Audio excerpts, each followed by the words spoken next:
Hi, you've got Mary and Stephanie here from Michigan State University Rehabilitation, and we're here to offer you a low back class while you stay at home, social distancing, and trying to stay healthy. So we want to make sure that you are consulting with your physician prior to beginning an exercise routine. While you do any of these exercises, you should have no increase in pain.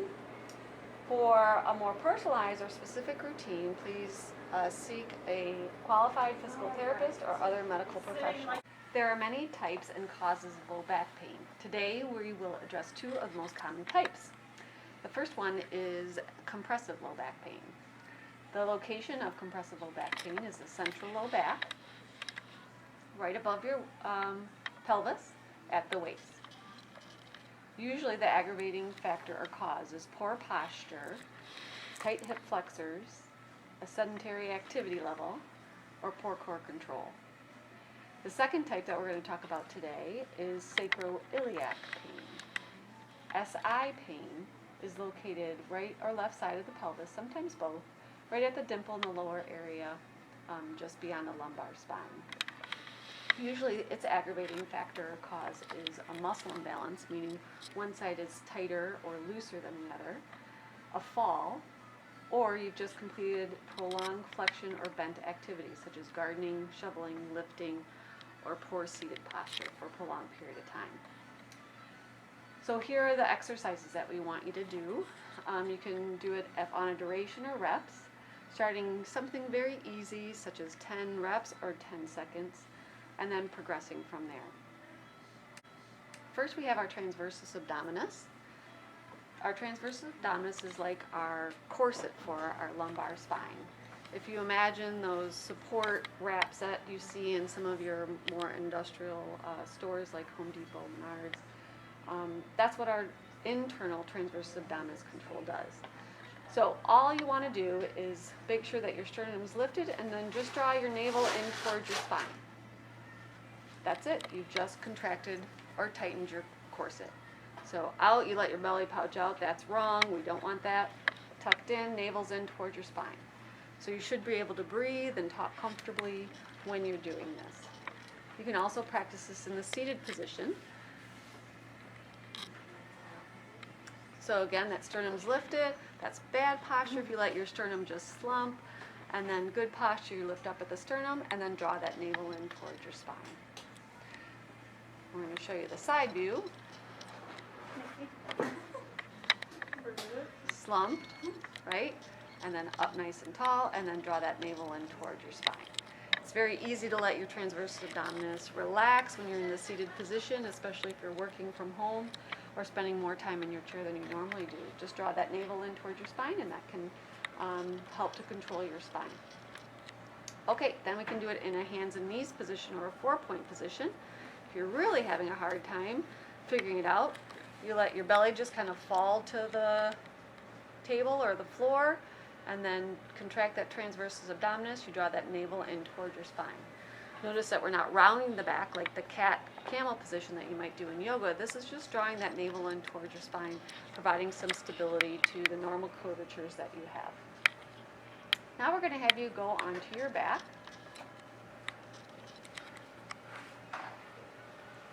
And we're going to learn some different pelvic positions.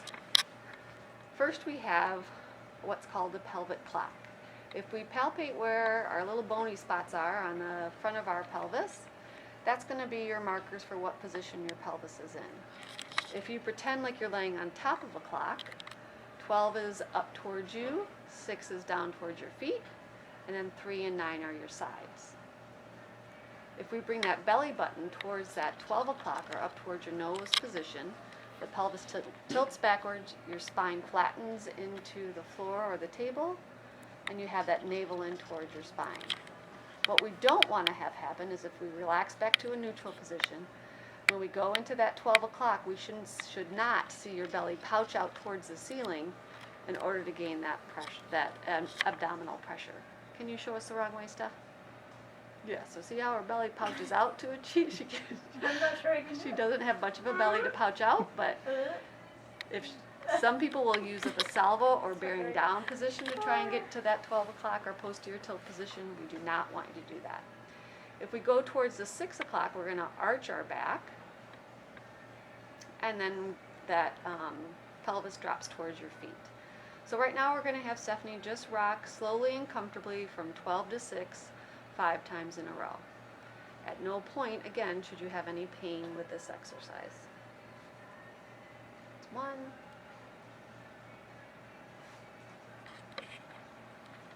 2,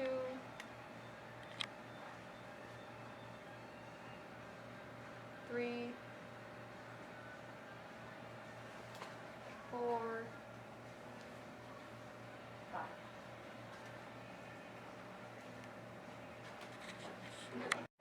In order for us to be able to position the lumbar spine in a less compressive manner, we need to make sure we have flexibility in the musculature that surrounds the pelvis and low back. 2 of these muscles are the hip flexors and the quadriceps. Quads are the muscles on the front of the thigh.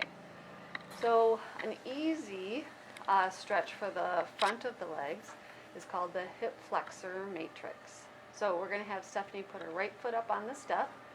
Make sure you have support next to you if you're challenged in your balance.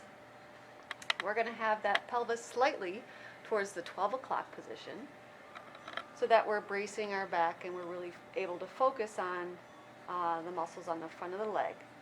So she's just going to tilt her pelvis more towards that 12 o'clock position and then back out again as she slowly rocks forward and back. And we're going to have her do that 5 times. So as she goes into that posterior tilt, there's more of a stretch on the front of the pelvis and even down into her calf.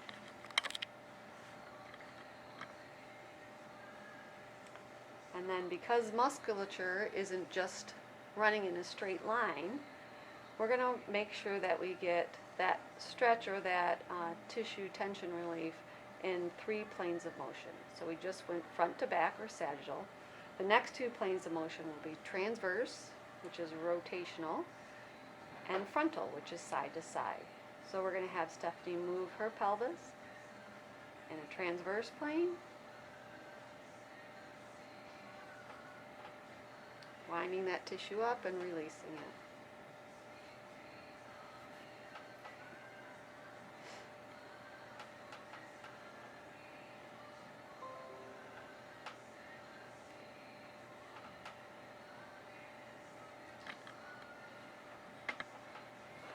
And then after 5, we'll have her do the frontal plane, which is side to side.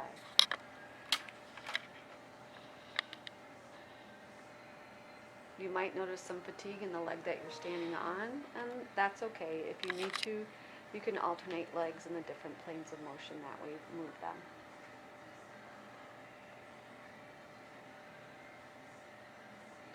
And when she's done with that, we'll have her switch legs. And again, we're going to have her tip into that posterior tilt or 12 o'clock position and then to 6. Again, no pain across your back. And now we're working on the hip flexor of the down leg, which is her right leg. And do that 5 times, front to back.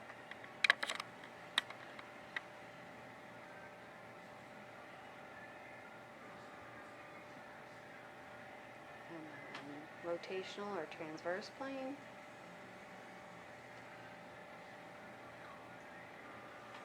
And if you want to make this more challenging, you could raise the level of the front leg, put it on a chair or a higher step in your stairwell. You can separate your feet a little bit further apart, and you can also change the pace that you're doing the exercise. The back leg, we want it basically straight with your toe straight underneath your knee and not toed out too much. Now she's doing the frontal plane, side to side.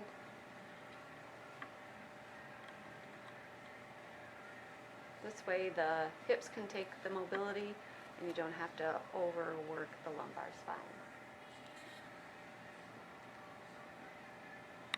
So the next front muscle group that we're going to be stretching is the quadriceps. You want to make sure that you're using a height of a chair or step that's appropriate for your level of flexibility. If you don't feel like you're very flexible, you might want to just have your foot up on your first step or a phone book if anyone still has phone books. or open the cupboard in your kitchen and put your foot in up on that. So Stephanie has her stretch leg even with the down leg. She has her pelvis tilted slightly towards that 12 o'clock position, and she is contracting her stretch leg or her left leg gluteal so that she feels the stretch on the front of your thigh. In order to increase the stretch, she can either go up on her leg, or she can bend the right knees to get a deeper stretch. Making sure her movements are controlled, and most of all that pelvis is stationary and she's getting the stretch in her legs and not over compressing at her back. Excellent. We'll switch legs. And we notice that Stephanie's just doing a slow on-off. It's not a bounce, but it is a dynamic stretch. Staying always on stretch, but going to that barrier and then coming off that barrier. That navel's in towards her spine, and her right gluteal now is contracted.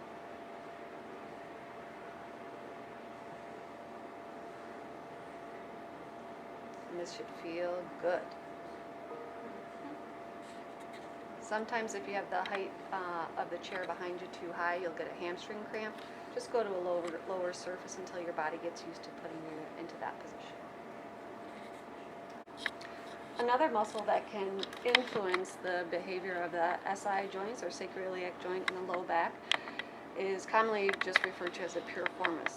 But there is a group of muscles that are our hip rotators that are located from the ilium of the pelvis and attach onto the sacrum, as well as down where the hip joint would be, and come up on and attach to the pelvis. So we're going to stretch the piriformis. The first and most comfortable position is usually lying on your back. You're going to cross one foot over top and then just rest it there.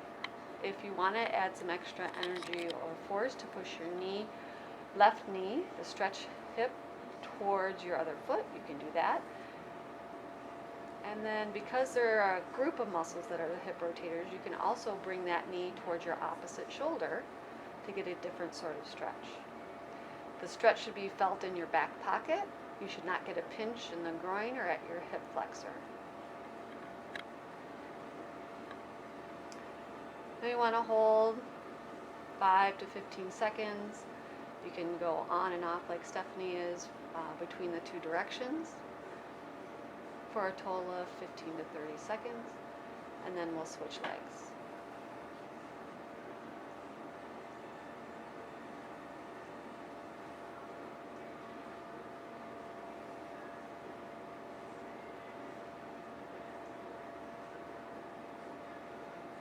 You might find that one hip seems to be a little tighter than the other. And go ahead and breathe into that stretch and hold that one a little bit longer so we get more of a balance on the pelvis and essentially the low back.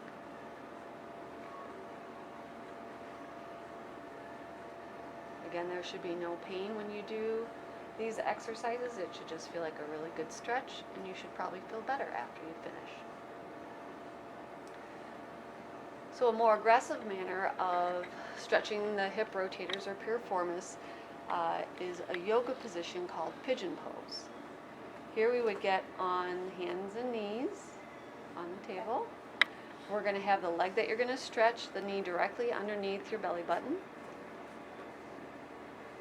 or cross over that way. She's extra talented. So once you cross that one leg under, you bring the back leg over top and then slide down. So she's sitting into that back pocket. Again, your front leg should have no pain at the knee or the groin, and you should be stretching through. If you would like a bigger stretch, you go down onto your elbows, inhale and exhale right into that right back pocket.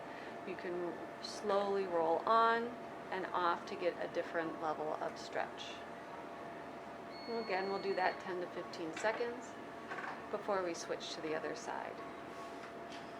Again, if you have a side that is more restricted on the other, go ahead and hang out on that side a little bit more. But make sure that you're not staying in this position so long that the jaws of life have to come and help you out of it.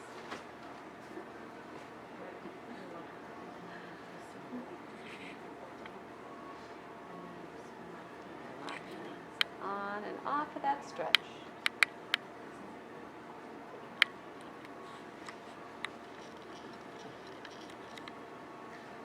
Now some people prefer to do this stretch in a seated position so they don't have to get on and off the floor. That's for sure acceptable, and it's super easy. So you're just sitting in your chair. You're going to go ahead and cross one leg over top the other at the ankle, and that same position that you were in when you were lying on your back. You can press that knee down to the floor as long as your knees are okay. And then you can bring that knee up to that opposite shoulder so you get a different rotator stretch. The whole time, if we notice, Stephanie's staying with a neutral pelvis. So she's not slumping into a posterior tilt for 12 o'clock in that position. She's staying up nice and tall. So the tension stays on the hip muscles and not aggravating into her back. All right. Now that we've balanced the musculature that's tugging on our pelvis and hence our low back, now we need to strengthen the same muscle groups, focusing on our core and our hips. Those will provide us the stability we need as we do our normal daily activities, walking, running, and chores, without adding to that compression at the lumbar spine or muscle imbalance through the SI joints. An easy gluteal strengthener, that's an oldie but goodie, is called a bridge. So with the bridge, we're going to draw that navel in towards our spine, and then all we do is lift our hips up towards the ceiling, and then back down. As you come up towards the ceiling, you should not get pain across your back. If you do, that means your back muscles are trying too hard and they are increasing the compressive forces. So you might try, as you go up, to then, once you start to feel that discomfort, go in towards your 12 o'clock or posterior tilt, just a hair more until that pain goes away. If you still can't get that pain to go away, just don't go up as high. Your starting point might be different than someone else's. Another modification that you can do to this exercise is have the bridge performed while you're on your heels. So if you pull your toes up towards the ceiling as well, you're going to feel more effort being performed by your hamstrings and your gluteals, whereas with the toes down, you'll get a little bit more contribution from your quadriceps. If you're ready for a more difficult challenge with the bridge, we're going to go ahead and hold one foot off the ground, navel's in towards your spine, and then we're going to lift up with just that left leg. This is much harder, so you might have to, instead of doing 10 in a row, you might have to start off with 2 or 5. Navel's in towards your spine, and you lift up. Again, if you're a glutton for punishment, go ahead and do these on your heels so that you really work that hamstring and that glute. Altering your pelvic positioning and your tummy control if you feel pain across your back. So another core exercise that's widely used but potentially needs a little bit further instruction are planks. So when we are working on a plank, it is a full body exercise, but you should be centrally focused on your core. So if you're not feeling it in your abdominals, then you're more than likely doing it incorrectly and relying on strong shoulders or passive stability in order to accomplish the motion or the hold. Additionally, rarely do we just contract our whole muscles in one stationary position. Usually we're doing some motion with it. So usually with all our planks, we like to assign some sort of mobility with the exercise. So we're going to start with a modified prone plank. So Stephanie's going to stay on her knees. The first step is bringing that navel in towards your spine and using that navel in towards your spine until your thighs are lifted off the table. Notice Stephanie is staying in a very straight line. She's going to show us now incorrect by rounding her shoulders too much. If she pushes up through there, a lot of folks will do their push-ups or their planks in that position. We want to have a bit more of a straight line coming from her knees, hips, and into her shoulders. If she feels any sort of discomfort at her back or no effort in her abdominals, she's going to draw that navel in towards her spine a little bit more and bring those ribs down and in so that the abdominal musculature is really working and really firing for us. The next step would be to add some motion with this. So she can lift a leg and then back down, keeping nice and strong, no pain, only abdominal effort, and then she can lift an arm.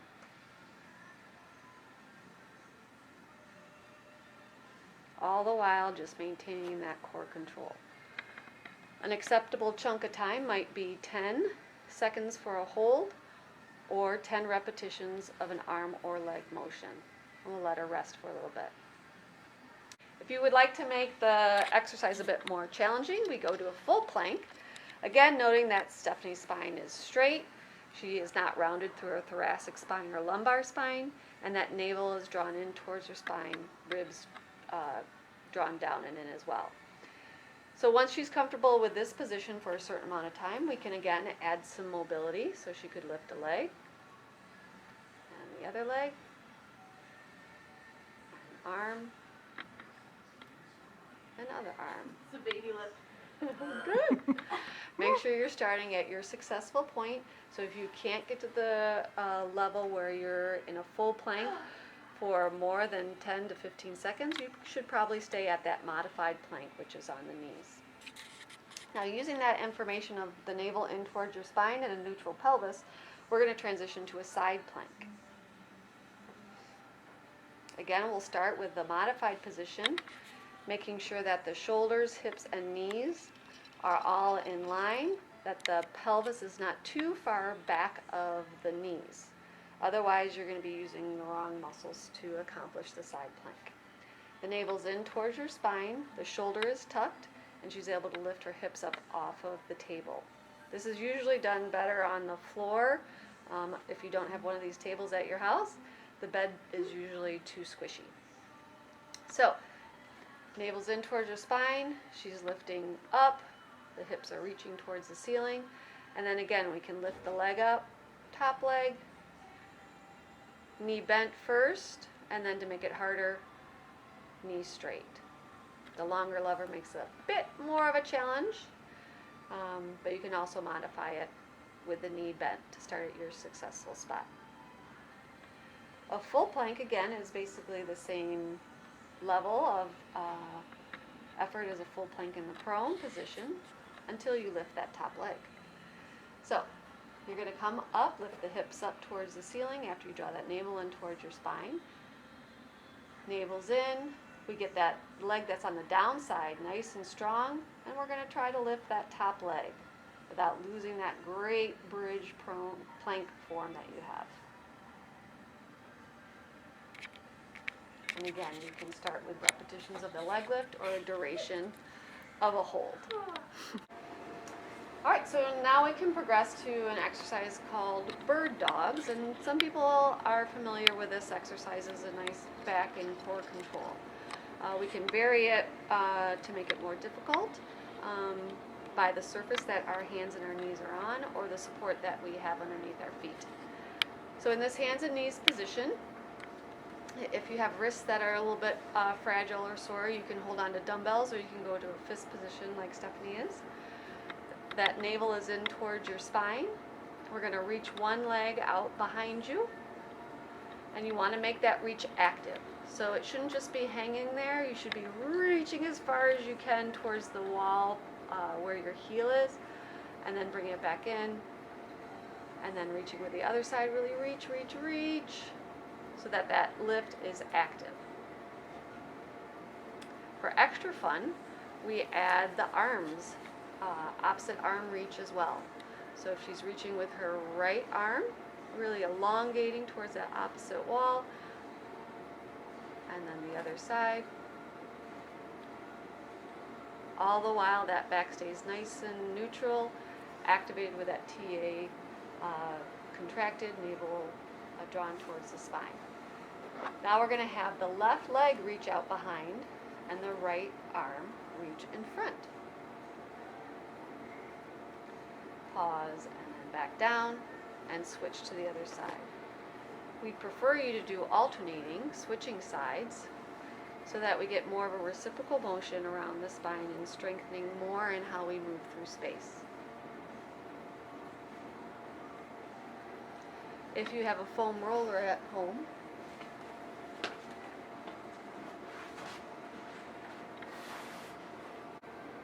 toes can be down for support to initially get comfortable with the position, and it's the same activity. So reach a leg back, reach an arm forward, the opposite arm forward, forcing the shoulder and the hip of the limbs that are down to work a little bit harder. Stephanie just upped the ante with difficulty level by pointing the toe of the leg that's down. So now she's only in support with the bolsters. Excellent work. Another component of core control is our balance. So in order for us to have good balance, we need to have good core control. So we practice that. So with a countertop or high back chair in front of you, so you can use it for support if you need to, we're going to practice standing on one leg. So we're going to stand on her right leg, lifting up the left. And what we want to notice, is she able to support herself through that right hip? An incorrect stance would be if she just let that hip go and dropped and stuck that back pocket out on that right side. You can see without that activity, it's much more of a challenge to sustain the posture. So we'll let Stephanie reset again. So she's up nice and tall, that navel's in towards her spine. We're going to take the free leg and put it out to the side. That's going to add a little bit of extra force through the gluteals, making it a bit more of a muscular challenge for the hip and core. Now, as she's standing and getting her balance in a static position, now we're going to have her practice those motions that we did with the hip flexor matrix by having her shift her torso forward and back. And we'll have her do side to side.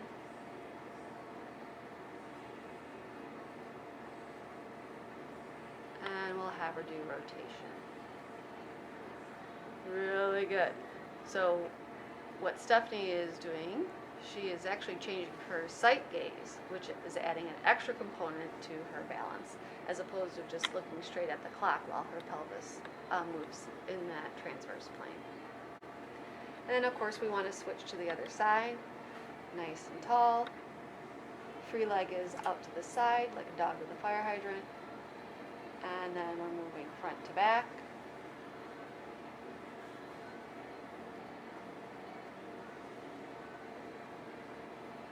Side to side.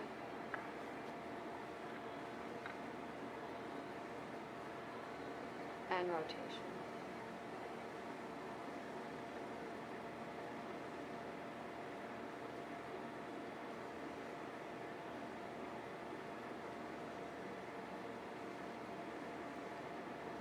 We hope that these exercises give you a little bit of education on how to take care of your back while you're social distancing and working from home.